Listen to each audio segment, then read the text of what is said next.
जी सुनिए पंकज जी, सुनील की बड़ी टिपिकल सी समस्या ये बता रहे हैं हम लोगों को। इनका कहना है कि वो सप्लाई का काम करते हैं और पूरा परिवार इनके ऊपर डिपेंड करता है।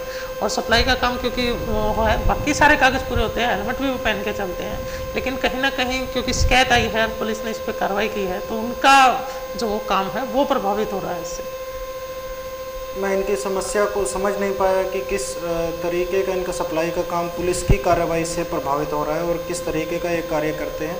अगर कोई गैर कानूनी कार्य कर रहे हैं तो उसके लिए तो हम इनको अलाउ नहीं कर सकते। और जहाँ तक टू व्हीलर्स के चालान की बात है तो मैंने आप लोगों से दोबारा, मैंने पहले भी अनुरोध किया था, मैं दोबारा फिर बता रहा हूँ, अपना हेलमेट डाल कर चलिए और जो डॉक्यूमेंट्स हैं आप अपने आरसी और ड्राइविंग लाइसेंस, ये दो बेसिक डॉक्यूमेंट ज़रूर कैरी करके चलिए। इन दोनों के अलावा हमने अभी चालान काटने बिल्कुल बंद कर दिए हैं कि कोई आपका पोल्यूशन का अथवा आपके इंश्योरेंस का इस तरीके का हम चालान नहीं काटते। पर आप आरसी, आपका रजिस्ट्रेशन सर्टिफिकेट, आपका ड्राइविंग लाइसेंस और हेलमेट ज़रूर डाल कर चलिए। जी नाम बताइए। जी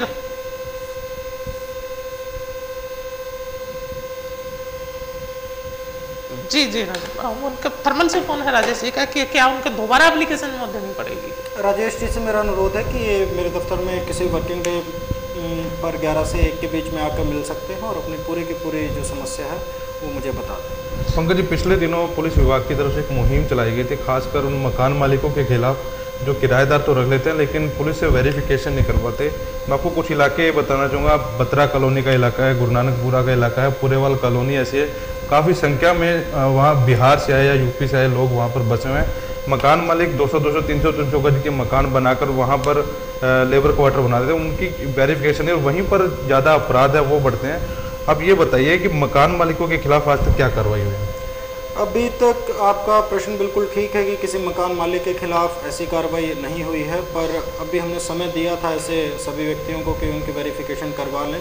वो समय सीमा भी लगभग ख़त्म हो चुकी है और आगे आने वाले समय में हम ऐसे मकान मालिकों के खिलाफ जो कि अपना मकान किराए पर देते हैं और उनकी वेरिफिकेशन नहीं करवाते, उनके अगेंस्ट उन व्यक्तियों के खिलाफ हम कार्रवाई करने जा रहे हैं। हेलो जी, नाम बताइए।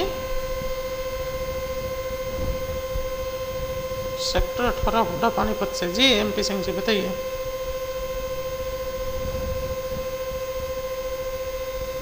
जी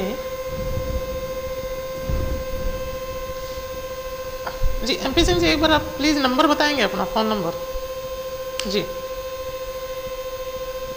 जी जी जी एमपी सिंह जी धन्यवाद। पंकज जी, एमपी सिंह जी का फ़ोन है कि सेक्टर 18 से, कि उनका कहना है ओवरलोडेड जो वहाँ ट्रांसपोर्ट आती हैं तो उन पे वो बैन चाहते हैं क्योंकि बच्चों को खेलते हुए इस तरह की दिक्कतें आती हैं। अगर इस तरीके की समस्या इधर सेक्टर 18 की तरफ आ रही हैं तो स्पेशल चेकिंग अभियान वहाँ पर चलाया जाएगा और ओवरलोडेड जो भी हमारे ट्रांसपोर्ट व्हीकल थे हमने कंप्लीट बैन कर रखा है। इसके बावजूद भी अगर कोई वहाँ से या इस एरिया से आता है तो हम इस पर एक स्पेशल ड्राइव चलाकर इन सभी को बंद करें। लास्ट कॉल ले लीजिए। दर्शकों से अनुरोध है कि सिर्फ लास्ट कॉल हम लोग लेने जा रहे हैं, उसके बाद अगले शनिवार आप अपनी कॉल जो है वो दे सकते हैं। जी नाम बताइए। जी बताइए।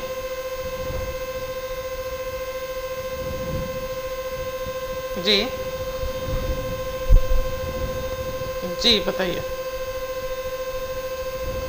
जी जी जी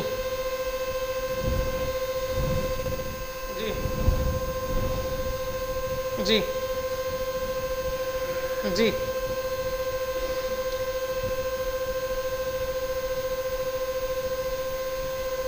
जी जी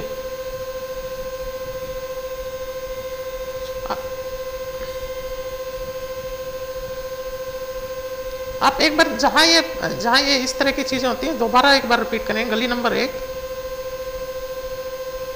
जी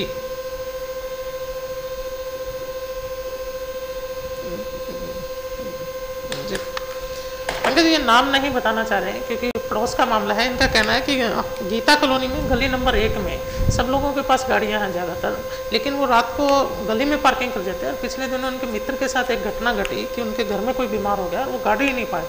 निकाल पाए वहाँ से। इस तरह की वो समस्या। देखिए, इनका एक अपने जो एरिया है उनकी लोकल ये समस्या है, तो मेरा अनुरोध ये रहेगा कि वहाँ के जो रेजिडेंट वेलफेयर एसोसिएशन है या जो इन्होंने अपनी कोई एरिया की छोटी मोटी कमेटी बना रखी होगी उसके थ्रू इन समस्याओं का समाधान करें, क्योंकि ये समस्याएं पुलिस से रिलेटेड नहीं है कि आपके घरों में जाकर भी आपके गाड़ियों की पार्किंग प्रॉपर करवाएं या आपकी गलियों में भी पार्किंग प्रॉपर करवाएं। पुलिस के पास दूसरे काफ़ी कार्य है, क्राइम से रिलेटेड काम है, ट्रैफिक मैनेजमेंट का काम है। तो ये ऐसी छोटी मोटी जो समस्याएं हैं ये आपके रेजिडेंट वेलफेयर एसोसिएशन जो होती है उस लेवल पर हो सकती हैं। अपने एरिया की कमेटी बनाइए और उनके थ्रू ये समस्याओं का समाधान कर सकते हैं। पंकज जी, आज हेलो पुलिस का जो कार्यक्रम है वो लगभग 1 महीना हो गया है, 1 महीने से ज़्यादा आगे नेक्स्ट एपिसोड हम लोगों ने शुरू किया है। तो इस बारे में जिस तरह का रिस्पांस हम लोगों को मिल रहा है, इस बारे में आप थोड़ा दर्शकों को बताइए। बड़ा अच्छा रिस्पांस मिला है दोनों तरीके से, दोनों तरफ से।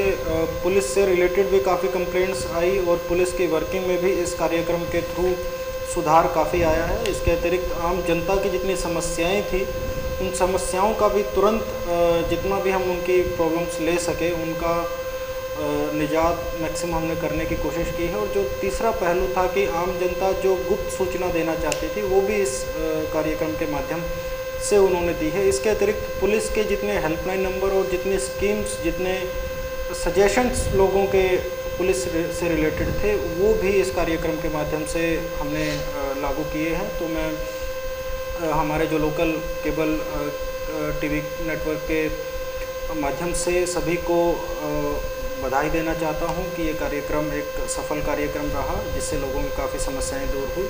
और इसके लिए मैं शुक्रिया भी अदा करना चाहूँगा हमारे केबल के संचालकों का कि जो पुलिस के साथ मिलकर उन्होंने इस कार्यक्रम को सुचारू रूप से चलाया। जी, हम लोगों ने दर्शकों की मांग के अनुसार इस सारे कार्यक्रम को ये haryanavice.com पे भी डालना शुरू कर दिया है। आप उस पर न केवल जवाब देख सकते हैं बल्कि ये पूरे कार्यक्रम का उसकी क्लिप भी आप www.haryanavice.com पर आप देख सकते हैं। बिल्कुल, जनता का सहयोग और जनता का प्यार ही है जो ये कार्यक्रम हमने इतना लंबा कर दिया है। दर्शकों को सूचना देना चाहूँगा, जैसे भी एसपी पंकज नाथ जी ने बताया कि जो मकान मालिक है अब उनके खिलाफ कड़ी कार्रवाई शुरू होने जा रही है। अगले हफ्ते से उनके खिलाफ कार्रवाई होगी। उससे पहले ही जो आपके जो किराएदार है उनकी वेरिफिकेशन आप पुलिस के पास करवाएं।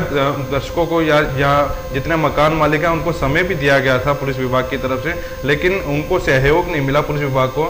कृपया मकान मालिकों से अनुरोध है कि अपने जो किराएदार हैं वो उनका वेरिफिकेशन आप पुलिस विभाग से कराएं ताकि अपराध को पानीपत में बढ़ने से रोका जा सके। साथ ही में जो समालखा के हमारे जो सहयोगी केबल हैं शिव केबल और न्यू बाबा केबल, उनका भी धन्यवाद करना चाहूँगा जो ये कार्यक्रम आप जनता तक पहुँचा रहे हैं। यह कार्यक्रम आप रविवार शाम 5 बजे भी रिकॉर्डेड दे सकते हैं और अगले सप्ताह शनिवार 5 बजे एसपी पंकज नाथ खुद लाइव रहेंगे और आप अपनी समस्याएं हैं उनसे जान सकते हैं, जो आपके जवाब हैं वो जान सकते हैं। और समालखा में ये कार्यक्रम आप आज शाम 8 बजे और कल शाम 8 बजे आप देख सकते हैं। तब तक के लिए इजाजत दीजिए, नमस्कार। तब तक के लिए नमस्कार।